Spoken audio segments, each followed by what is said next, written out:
All right, let's jump right into this explainer because we are starting off with an incredibly dark, totally cinematic moment. Just picture this. A man is dying of uremia, and he's literally laughing in utter despair while tightly clutching his wife's broken comb in his hand. So, his name is Li Ming, and he actually thinks this agonizing death is the only justice for his family. Why? Because they burned to death in their own home, locked inside by ruthless thugs who were collecting Li Ming's massive gambling debts. He was, by all accounts, an absolute monster who ruined the lives of the people who loved him the most. But he doesn't fade to black. Instead, he opens his eyes. And guys, the difference here is just staggering. The past Li Ming was an abuser who destroyed everything, right?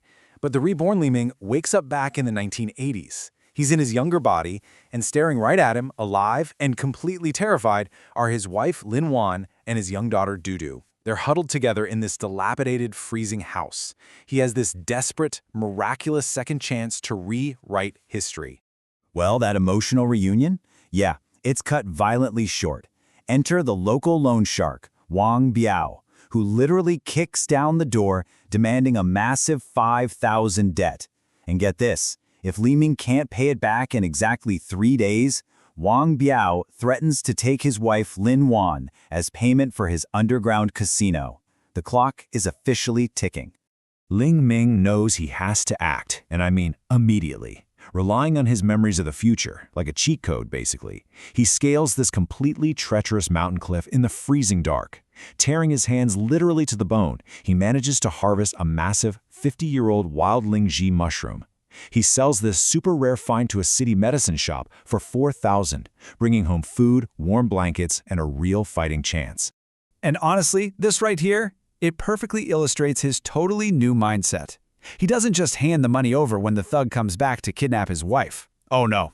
He meticulously pays the cash, brings the village head as an official witness to the transaction, and then he pulls out a notebook. A notebook detailing every single casino cheating trick Wang Biao ever pulled, and hands it straight to the police.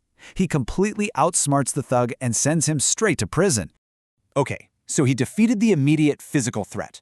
But how do you fight a 40-degree fever in the dead of night? Because right after the police leave, his tiny daughter Duo spikes a lethal fever. Li Ming runs 10 miles through the dark, jagged mountain paths with her on his back, his feet literally bleeding just to reach a clinic in time. He stays up all night holding her freezing hands, proving to his terrified wife through sheer physical devotion that he really truly is a changed man. Having finally earned his wife's first thank you in 3 painful years, we enter Section 1, building a business empire, from rural mushrooms to high-fashion dominance. You've got to watch how fast he levels up here. In the early 1980s, the food supply chain was basically a gold mine. He teams up with his childhood friend Zhao Chang to buy rural chickens and mushrooms, selling them to city restaurants. When a rival local boss named Sun Dao Wang destroys their transport routes out of pure jealousy, Li Ming doesn't even resort to street violence. Instead, he bypasses the thug entirely, rallies the local farmers, and secures a massive direct contract with the government-backed city food factory. He completely masters the supply chain. With the business absolutely booming, he drops $8,000, and we're talking pure cash here, on a beautiful, spacious courtyard house in the city, finally moving his family out of the freezing slums and into a real home. But you know, a fancy house isn't enough to just magically heal the trauma of the past. So he brings Lin Wan to the village ancestral hall and formally apologizes to her in front of everyone for his past cruelty. He buys her silver bracelets from his very first honest earnings and properly remarries her, making a solemn vow to spend the rest of his life making her happy. So, with the food business totally stabilized, Lin Wan brilliantly suggests they jump into the booming 1980s clothing industry. Li Ming uses his future knowledge to sketch trending designs, and their new factory just explodes with orders. But how do you fight a ruthless rival who steals your exact clothing designs? Because guess what? His old enemy, Sun Dawang, is back. Sun bribes factory workers, steals the designs, and floods the market with cheap, defective copies, absolutely ruining Li Ming's reputation. So the absolutely crucial takeaway here is how he uses Sun Dawang's own greed against him. It's genius. Li Ming pivots hard, launching a premium high-end brand called Wandu Wang, named after his wife and daughter, of course. Then, he locks away his real designs and deliberately leaks flawed, totally unworkable blueprints to the factory spies. He just sits back and watches as Sun Dewang mass-produces unwearable clothes, faces a massive wave of angry refunds, gets raided by the government, and goes permanently bankrupt. It's a flawless victory. Of course, a massive victory like that brings some seriously unwanted attention. When city reporters start trying to dig up Lin Ming's dark past as an abusive gambler for a juicy hit piece, Lin Wan steps up. She fiercely defends him on the record, stating he was a monster, but today he is a perfect father and a brilliant boss. She single-handedly turns a potential scandal into a massive national PR victory, which sends their clothing sales straight through the roof. But all of this wild success leads us right into Section 2, a race against time. The ghost of his past life returns.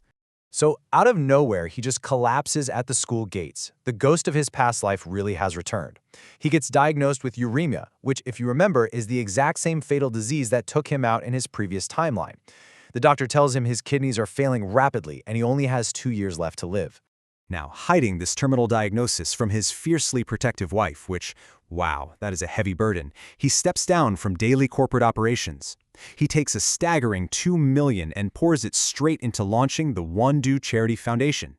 You really need to notice the incredibly specific focus of his philanthropy here. He targets remote, mountainous regions to fully fund education for rural girls, building schools and eventually supporting over 15,000 students. And why this specific cause? Because years ago, his wife, Lin Wan, was a poor rural girl who came to his village to teach, only to be trapped and abused by the old version of him.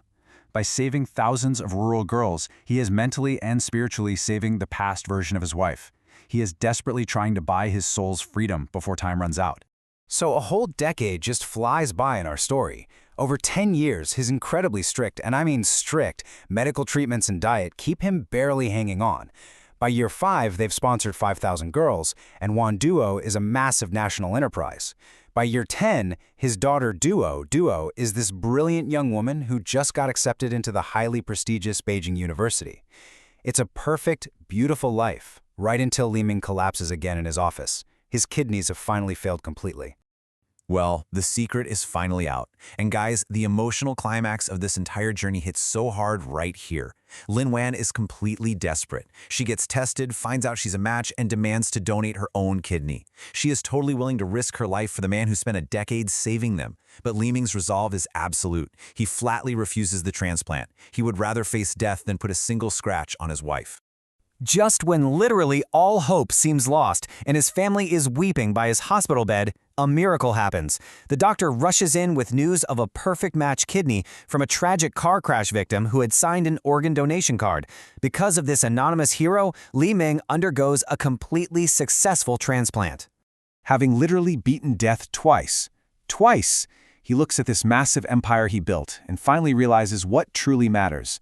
He fully retires, donating a massive 70% of his corporate shares directly to his charity foundation to make sure it runs forever. He leaves the remaining 30% to a family trust, just for his wife and daughter. He watches his daughter head off to university, leaving behind this incredibly legendary legacy of thousands of saved children and a perfectly happy, safe family. He proved that total redemption just might be possible. Which leaves us with a pretty profound question to end on today. If you were given a second chance, could you spend a lifetime of absolute devotion to truly erase the sins of your past? Think about that, and I'll catch you in the next explainer.